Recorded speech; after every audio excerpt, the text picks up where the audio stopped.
Hi, friends. I almost forgot to turn off the little music I was playing in the background there. Welcome back. I'm Christina, the manager at the Pacific Beach Library. Thank you for joining me for day 5 of our read-along together of A Christmas Carol by Charles Dickens. Today, we are going to have a very special tea. We did one of these the other week, and I'd like to try to do one each week until I run out. So I'm doing another one of the Dancing Leaves tea. I saved the box because it has the descriptions of the different teas. So the tea that we're going to bloom today is a sunset oolong. You can kind of see the little packet of tea there, the dried tea ball. And the way this one described is oolong tea leaves, orange lily, and a ruby amaranth flower create a colorful bouquet with a nutty richness highlighted by peach. All right, let's see what happens when we add it in there. It's interesting too, because on the other one it mentioned it was hand stitched together, and you can see a little bit of a thread on there. So it's just kind of neat, like this idea of hand stitching these dried tea leaves and flowers together. All right, so I'm going to add it in to the special teapot for bloomin' tea, and then we'll go and add the water. And I've learned my lesson: do not hold the teapot where my hands will burn. All right. Let's see, let's let this steep together. So it says it needs 3 to 4 minutes. It is by my clock 3:02. So at either about 3:06ish, we'll try to remember to come take a look at that. Hello, it's good to see you guys. So while that's steeping, let's talk a little bit about what we read yesterday. And if we can time it just right, it'll be perfect. All right, so yesterday we read the second half of Stave Two. Yes, ooh la la oolong tea. Quite fancy. Oh yes, our sunset oolong. All right, so let's see. We read the conclusion of Stave Two, which was the first of the spirits that was visiting, the first of the 3 spirits that were visiting Ebenezer Scrooge, and specifically, it was a ghost of Christmas past. And in the first half, just to review, we had seen when Scrooge went to visit his old school with the ghost, and he saw the memory of himself being abandoned, left alone at school, once consoled only with a book to keep him company, which again is a great company, but still not the same as having your flesh and blood family and friends with you. And then the second memory that he revisited at that school was his sister, Fan, picking him up from the school and saying that from now on you get to come back home with us, and that live with the family, and the family is so much happier now. And so that was that memory, which ended with him being reminded that his sister had passed away, his sister whom he had loved and had been a good person, and that the only descendant that she had left was her son, the nephew, who Scrooge had been quite rude to in Stave One. So what we read yesterday was the conclusion of Stave Two, which was after Scrooge left that memory of being at school. The ghost took him to where he had been an apprentice to a gentleman named Old Fezziwig. And basically, it's a really fun, light passage. And Helen posted a really beautiful photo, or a photo of the illustration done by John Leach, who was the illustrator that Charles Dickens actually chose to illustrate this work, because Charles Dickens did self-publish basically A Christmas Carol, because his publisher was rather disappointed with him for having had 3 not as popular books after quite a few bestsellers. And so Charles Dickens said, well, if you don't want to publish it, I'll publish it myself. And he fronted the money to publish the first edition of A Christmas Carol. And when he did that, he searched for the the illustrator that he thought would best do the work justice. And he chose John Leach. And so there is an illustration that Helen posted yesterday. You can see it in the group, of Fezziwig and his wife dancing at a little impromptu ball that the Fezziwigs throw on Christmas Eve. And they invite their neighbors, they invite the 2 apprentices, Ebenezer and his friend Dick. They invite other people who may have been feeling left out, people who didn't have enough to eat. They opened up their, this place of business so it could become a place for them to celebrate together the holiday. And everyone had a wonderful time. And there's a long description of like the food and the dancing and the drinking and the singing and the happiness. And at the end, the ghost makes the point that it was rather silly for young Ebenezer and the other apprentice Dick to have been so grateful when so little money was spent to make this party happen.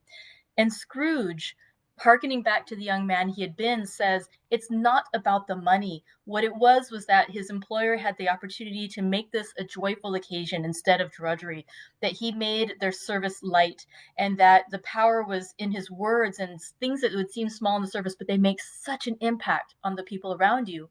And as he says these things, he remembers how he's been behaving.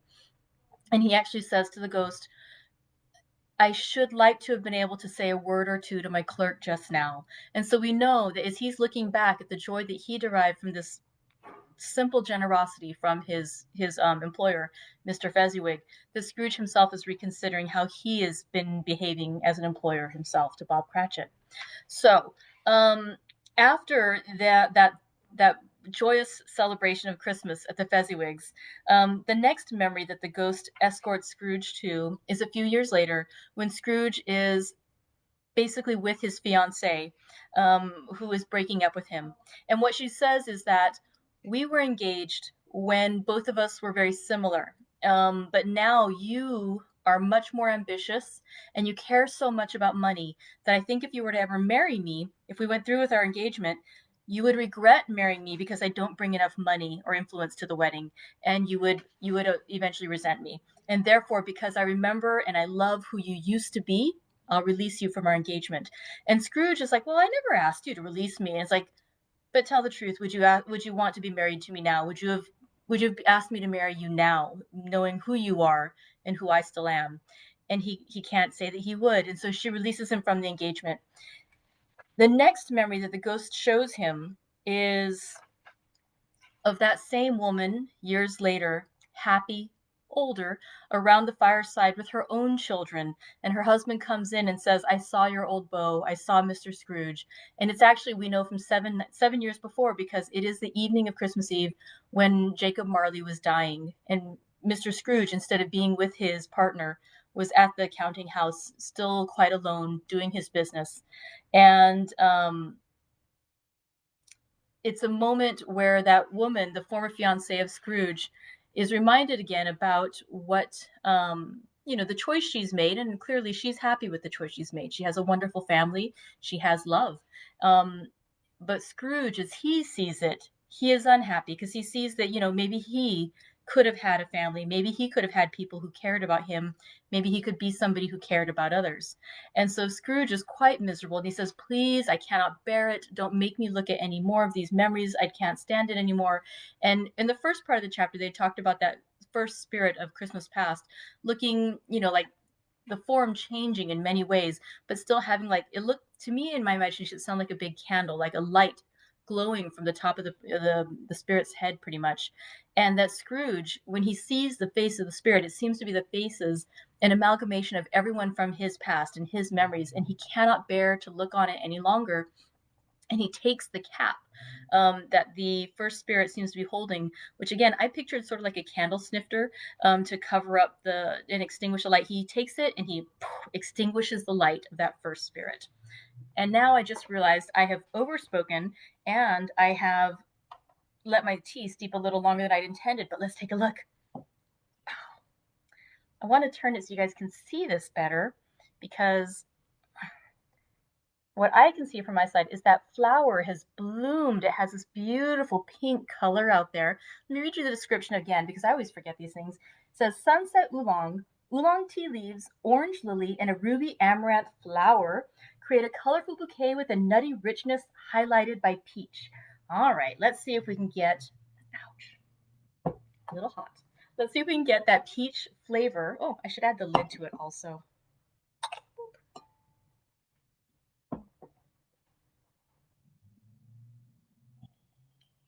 I need to, hang on a second, I'm going to cheat. No, not quite tall enough for you to be able to see.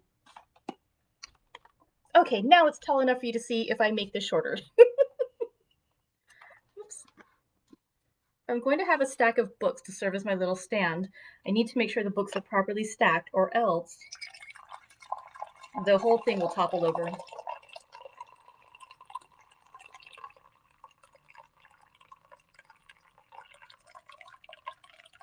It's a smaller size teapot, this one, but it's just the right size for the packet, or the blossom packet. And you can see it still. Whoops, I'm going to go ahead and move this around.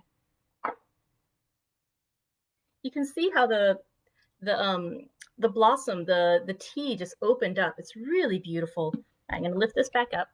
Hello. Let's see. Let me get these out of the way. Has a nice aroma.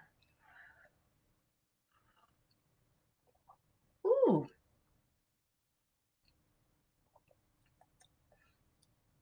I think I'm catching a little bit of the peach. There does seem to be a little bit of fruitiness overlaid on top of the oolong black tea. Nice. It's a really nice tea. All right, so, and of course, very beautiful. And I'll be having 2 more pots of that later on. But let's see. Let's go back to our wrap up the description of the second half of Stave Two. And so where we were at was I was mentioning how the Ebenezer Scrooge, unable to take any more remembrances, unable to look back any longer at what had happened and the things he could not change. Excuse me. He takes that extinguisher and he extinguishes the light of that spirit. And or he tries to. It says that although he pressed down with all his force, he could not hide the light, which streamed from under it in an unbroken flood upon the ground. After he did this, though, he was conscious of being exhausted, and he didn't know how he could do any more, and so he turns to his bed and he sinks into it, and as he does, he falls into a heavy sleep. So that's where we left off. We're going to again break apart the next stave into 2 halves. This is a little bit longer than yesterday's reading, though, and so we're going to get to the first half of Stave 3.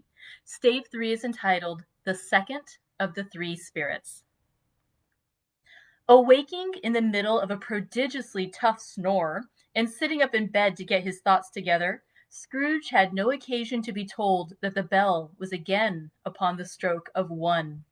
He felt that he was restored to consciousness in the right nick of time, for the especial purpose of holding a conference with the second messenger dispatched to him through Jacob Marley's intervention. But, finding that he turned uncomfortably cold when he began to wonder which of his curtains this new spectre would draw back, he put them every one aside with his own hands, and lying down again, established a sharp lookout all around the bed, for he wished to challenge the spirit on the moment of its appearance, and did not wish to be taken by surprise and made nervous. Gentlemen of the free and easy sort, who plumed themselves on being acquainted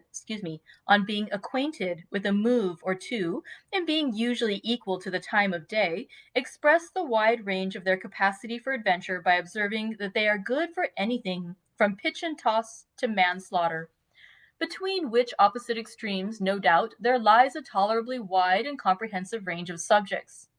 Without venturing for Scrooge quite as heartily as this, I don't mind calling on you to believe that he was ready for a good broad field of strange appearances, and that nothing between a baby and a rhinoceros would have astonished him very much.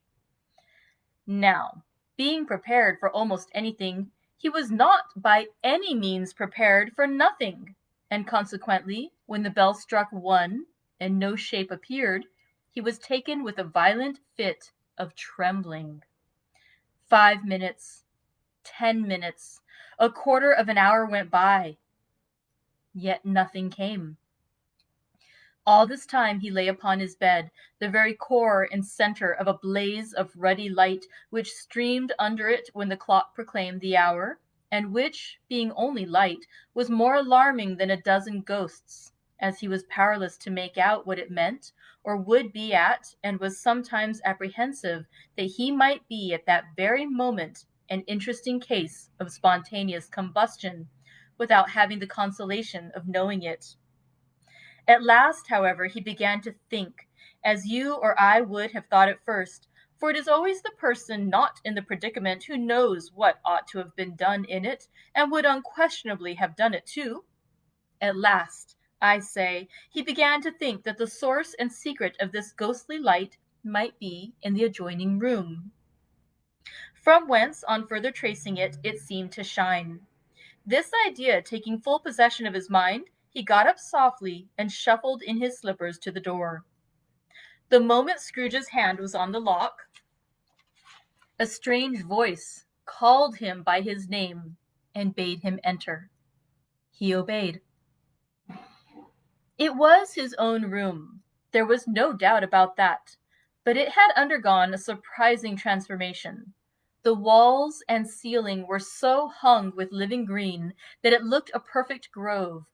from every part of which bright gleaming berries glistened.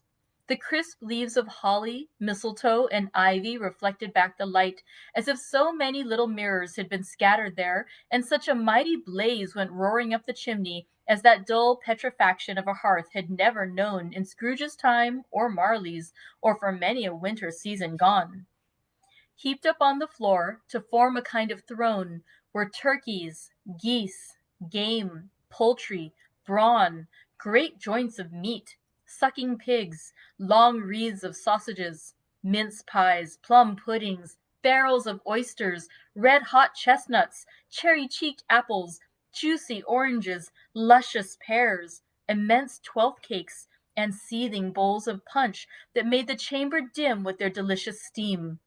In easy state upon this couch there sat a jolly giant, glorious to see, who bore a glowing torch, in shape not unlike Plenty's horn, and held it up, high up, to shed its light on Scrooge as he came peeping round the door. "Come in!" exclaimed the ghost. "Come in, and know me better, man." Scrooge entered timidly, and hung his head before this spirit. He was not the dogged Scrooge he had been, and though the spirit's eyes were clear and kind, he did not like to meet them. "I am the ghost of Christmas Present," said the spirit. "Look upon me." Scrooge reverently did so. It was clothed in one simple, deep green robe or mantle, bordered with white fur. This garment hung so loosely on the figure that its capacious breast was bare, as if disdaining to be warded or concealed by any artifice. Its feet, observable beneath the ample folds of the garment, were also bare, and on its head it wore no other covering than a holly wreath, set here and there with shining icicles. Its dark brown curls were long and free as its genial face, its sparkling eye, its open hand, its cheery voice, its unconstrained demeanor, and its joyful air. Girded round its middle was an antique scabbard, but no sword was in it, and the ancient sheath was eaten up with rust. "You have never seen the like of me before," exclaimed the spirit. "Never," Scrooge made answer to it. "Have never walked forth with the younger members of my family, meaning, for I am very young, my elder brothers born in these latter years?" pursued the phantom. "I don't think I have," said Scrooge. "I am afraid I have not. Have you had many brothers, spirit?" "More than 1800, said the ghost. "A tremendous family to provide for," muttered Scrooge. The ghost of Christmas Present rose. "Spirit," said Scrooge submissively, "conduct me where you will. I went forth last night on compulsion, and I learned a lesson which is working now. Tonight, if you have aught to teach me, let me profit by it." "Touch my robe." Scrooge did as he was told, and held it fast. Holly, mistletoe, red berries, ivy, turkeys, geese, game, poultry, brawn, meat, pigs, sausages, oysters, pies, puddings, fruit, and punch, all vanished instantly. So did the room, the fire, the ruddy glow, the hour of the night, and they stood in the city streets on Christmas morning, where, for the weather was severe, the people made a rough but brisk and not unpleasant kind of music in scraping the snow from the pavement in front of their dwellings and from the tops of their houses, whence it was mad delight to the boys to see it come plumping down into the road below, and splitting into artificial little snowstorms. The house fronts looked black enough, and the windows blacker, contrasting with the smooth white sheet of snow upon the roofs, and with the dirtier snow upon the ground, which last deposit had been plowed up in deep furrows by the heavy wheels of carts and wagons, furrows that crossed and recrossed each other hundreds of times, where the great streets branched off and made intricate channels, hard to trace, in the thick yellow mud and icy water. The sky was gloomy, and the shortest streets were choked up with a dingy mist, half thawed, half frozen, whose heavier particles descended in a shower of sooty atoms, as if all the chimneys in Great Britain had, by one consent, caught fire, and were blazing away to their dear hearts' content. There was nothing very cheerful in the climate or the town, and yet there was an air of cheerfulness abroad that the clearest summer air and brightest summer sun might have endeavored to diffuse in vain. For the people who were shoveling away on the housetops were jovial and full of glee, calling out to one another from the parapets, and now and then exchanging a facetious snowball, better-natured missile than many a wordy jest, laughing heartily if it went right, and not less heartily if it went wrong. The poulterers' shops were still half open, and the fruiterers were radiant in their glory. There were great, round, pot-bellied baskets of chestnuts, shaped like the waistcoats of jolly old gentlemen, lolling at the doors and tumbling out into the street in their apoplectic opulence. There were ruddy, brown-faced, broad-girthed Spanish onions, shining in the fatness of their growth like Spanish friars, and winking from their shelves in wanton slyness at the girls as they went by, and glanced demurely at the hung-up mistletoe. There were pears and apples clustered high in blooming pyramids. There were bunches of grapes, made, in the shopkeeper's benevolence, to dangle from conspicuous hooks, that people's mouths might water gratis as they passed. There were piles of filberts, mossy and brown, recalling, in their fragrance, ancient walks among the woods, and pleasant shufflings ankle-deep through withered leaves. There were Norfolk biffins, squab and swarthy, setting off the yellow of the oranges and lemons, and in the great compactness of their juicy persons, urgently entreating and beseeching to be carried home in paper bags and eaten after dinner. The very gold and silverfish. The very golden silverfish set forth among these choice fruits in a bowl, though members of a dull and stagnant-blooded race, appeared to know that there was something going on, and, to a fish, went gasping round and round their little world in slow and passionless excitement. The grocers, oh, the grocers! Nearly closed, with perhaps 2 shutters down, or 1, but through those gaps such glimpses! It was not alone that the scales descending on the counter made a merry sound, or that the twine and roller parted company so briskly, or that the canisters were rattled up and down like juggling tricks, or even that the blended scents of tea and coffee were so grateful to the nose, or even that the raisins were so plentiful and rare, the almonds so extremely white, the sticks of cinnamon so long and straight, the other spices so delicious, the candied fruits so caked and spotted with molten sugar as to make the coldest lookers-on feel faint and subsequently bilious. Nor was it that the figs were moist and pulpy, or that the French plums blushed in modest tartness from their highly decorated boxes, or that everything was good to eat and in its Christmas dress. But the customers were all so hurried and so eager in the hopeful promise of the day that they tumbled up against each other at the door, crashing their wicker baskets wildly, and left their purchases upon the counter, and came running back to fetch them, and committed hundreds of the like mistakes in the best humor possible, while the grocer and his people were so frank and fresh that the polished hearts with which they fastened their aprons behind might have been their own, worn outside for general inspection, and for Christmas daws to peck at if they chose. But soon the steeples called good people all to church and chapel, and away they came, flocking through the streets in their best clothes and with their gayest faces. And at the same time there emerged from scores of by-streets, lanes, and nameless turnings innumerable people carrying their dinners to the bakers' shops. The sight of these poor revelers appeared to interest the spirit very much, for he stood, with Scrooge beside him, in a baker's doorway, and taking off the covers as their bearers passed, sprinkled incense on their dinners from his torch. And it was a very uncommon kind of torch, for once or twice when there were angry words between some dinner carriers who had jostled each other, he shed a few drops of water on them, and their good humor was restored directly. For they said it was a shame to quarrel upon Christmas Day, and so it was. God love it, so it was. In time the bells ceased, and the bakers were shut up, and yet there was a genial shadowing forth of all these dinners, and the progress of their cooking in the thatched blotch of wet above each baker's oven, where the pavement smoked as if its stones were cooking too. "Is there a peculiar flavor in what you sprinkle from your torch?" asked Scrooge. "There is, my own." Would it apply to any kind of dinner on this day?" asked Scrooge.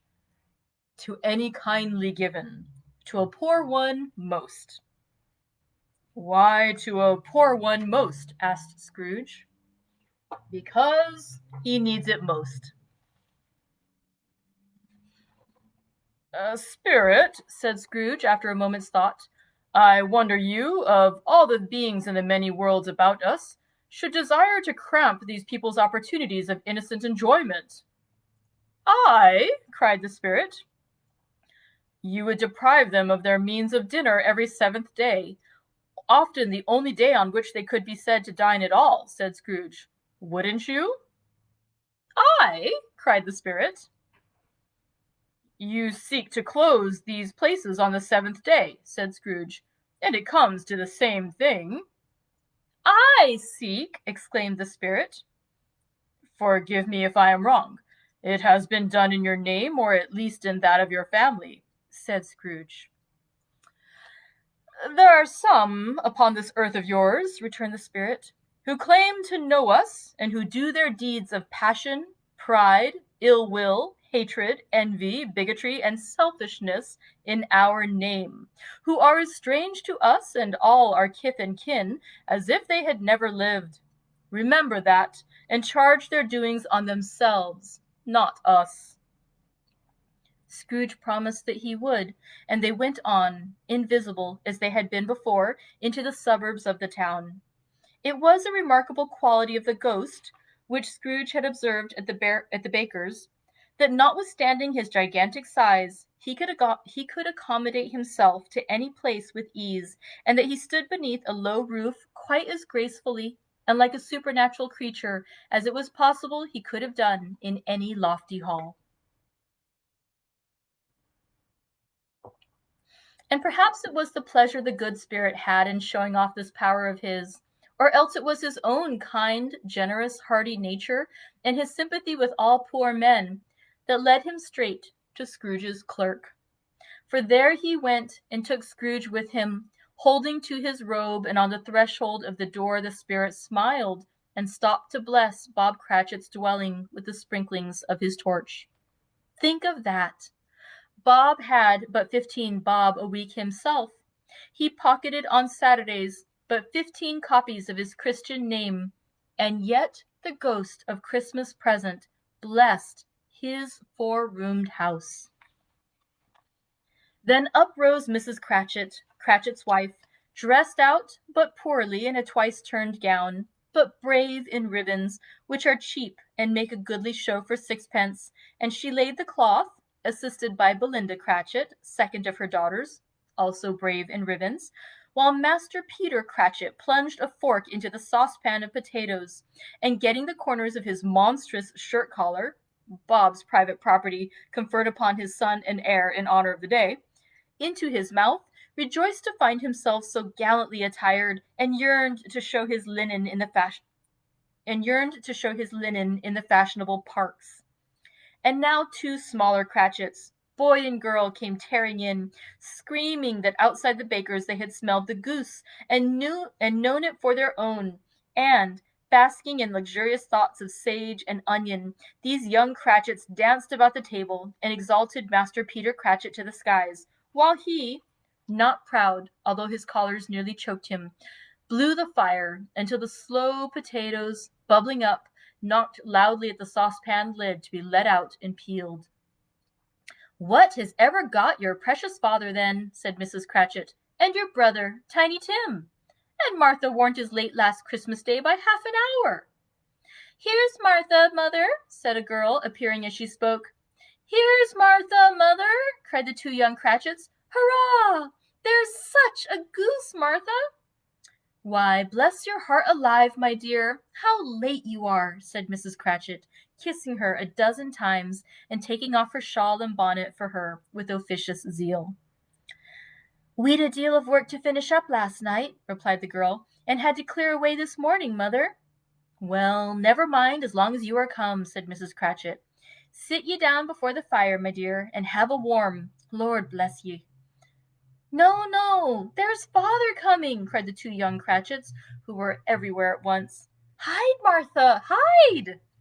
So Martha hid herself, and in came little Bob, the father, with at least 3 feet of comforter, exclusive of the fringe, hanging down before him, and his threadbare clothes darned up and brushed to look seasonable, and Tiny Tim upon his shoulder. Alas for Tiny Tim! He bore a little crutch, and had his limbs supported by an iron frame. "Why, where's our Martha?" cried Bob Cratchit, looking round. "Not coming," said Mrs. Cratchit. "Not coming," said Bob, with a sudden declension in his high spirits, for he had been Tim's blood horse all the way from church, and had come home rampant. "Not coming upon Christmas Day?" Martha didn't like to see him disappointed, if it were only a joke, so she came out prematurely from behind the closet door and ran into his arms, while the two young Cratchits hustled Tiny Tim and bore him off into the wash-house, that he might hear the pudding slinging in the copper. "And how did little Tim behave?" asked Mrs. Cratchit, when she had rallied Bob on his credulity, and Bob had hugged his daughter to his heart's content. "As good as gold," said Bob, "and better.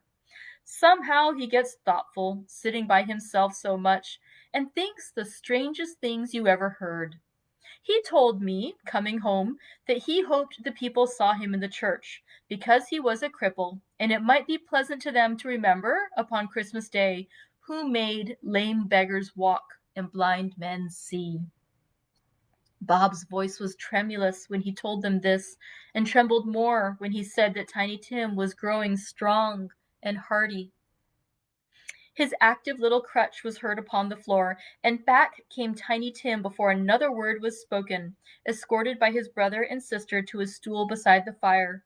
And while Bob, turning up his cuffs, as if, poor fellow, they were capable of being made more shabby, compounded some hot mixture in a jug with gin and lemons, and stirred it round and round, and put it on the hob to simmer, Master Peter and the two ubiquitous young Cratchits went to fetch the goose, with which they soon returned in high procession.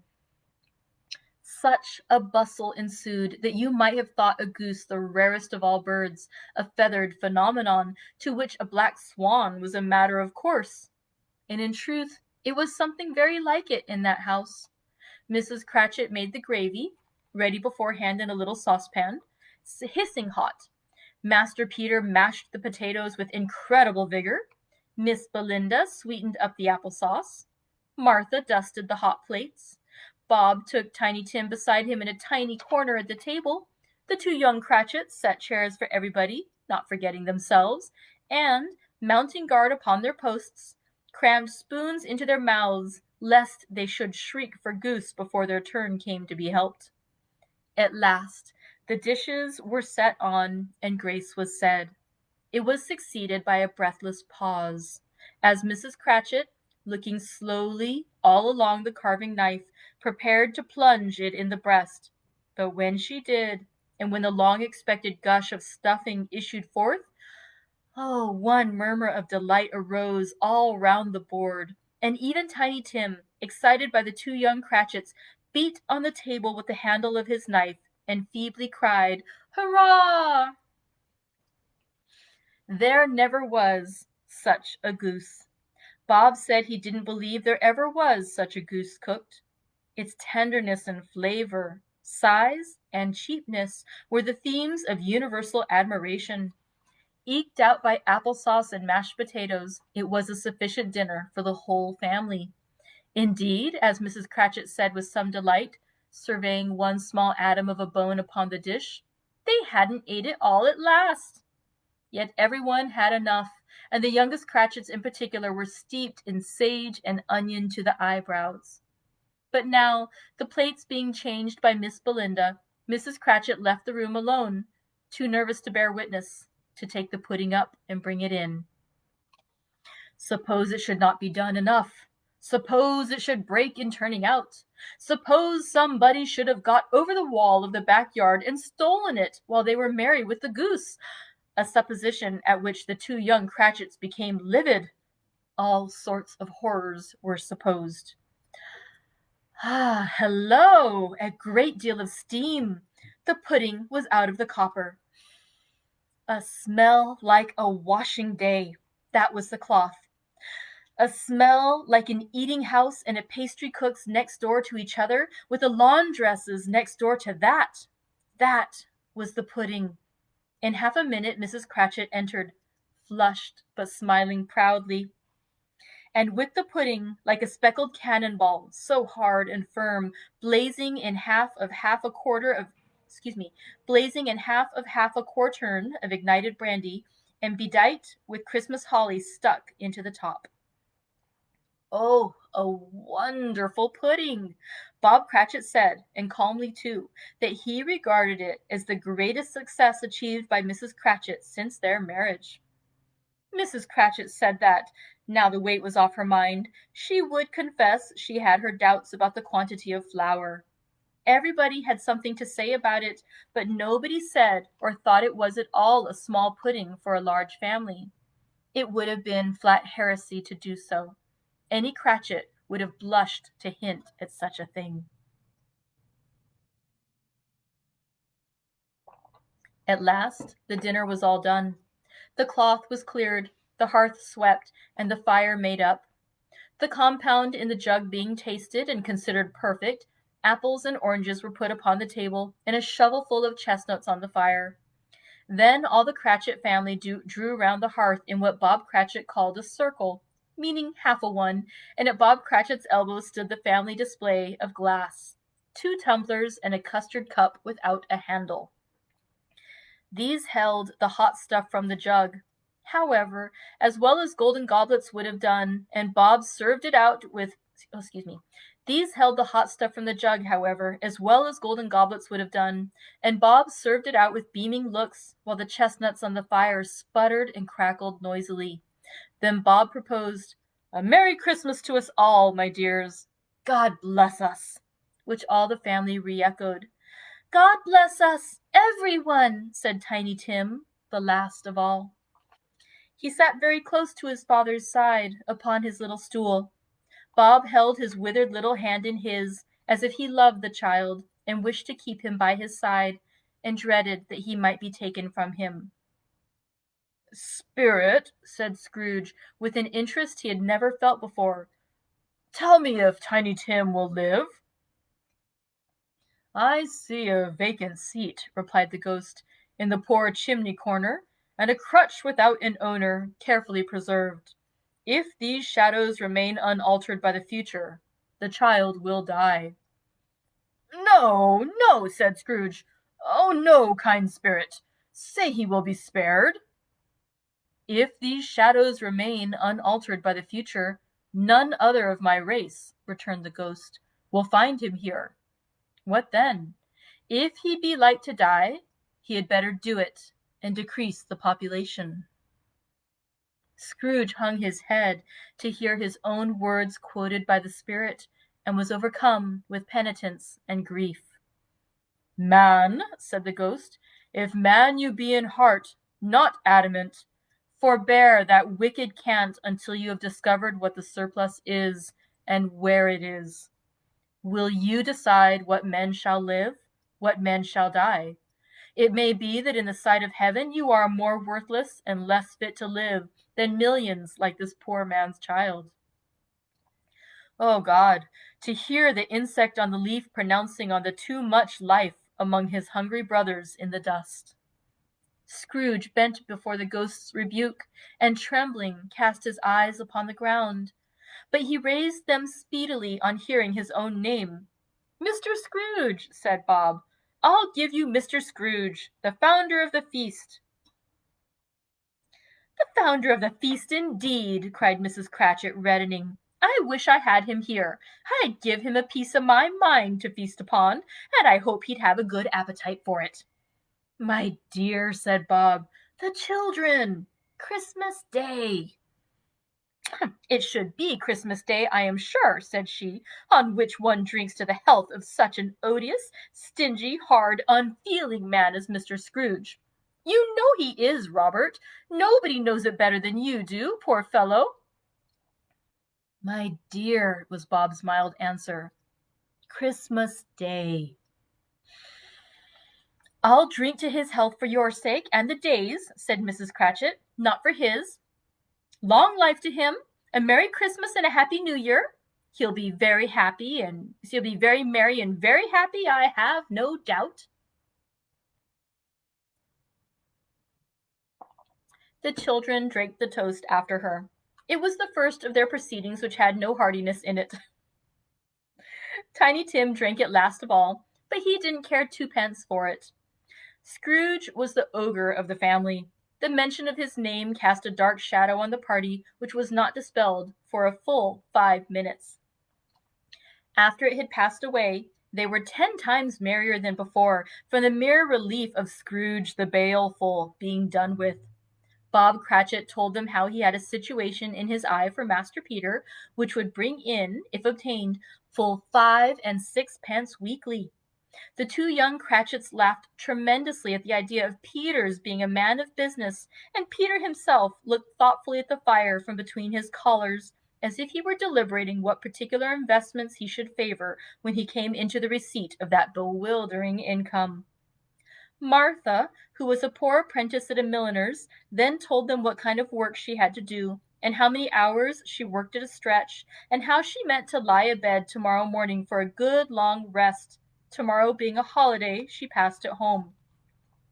Also how she had seen a countess and a lord some days before, and how the lord was much about as tall as Peter, at which Peter puffed up his collars so high that you couldn't have seen his head if you had been there.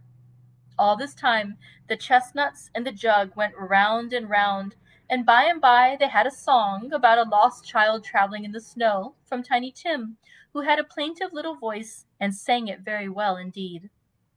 There was nothing of high mark in this. They were not a handsome family. They were not well dressed. Their shoes were far from being waterproof. Their clothes were scanty, and Peter might have known, and very likely did, the inside of a pawnbroker's. But they were happy, grateful, pleased with one another, and contented with the time, and when they faded, and looked happier yet in the bright sprinklings of the spirit's torch at parting, Scrooge had his eye upon them, and especially on Tiny Tim, until the last. I'm going to stop there. We'll continue tomorrow with the conclusion of Stave 3, the second of the 3 spirits. Thank you so much for joining me today as we explore this visit with Scrooge to visiting the ghost of the images of Christmas present. There we go. Thank you so much for joining me today. I hope you have a wonderful rest of the day, and we'll find out tomorrow how that stave concludes. Bye, friends.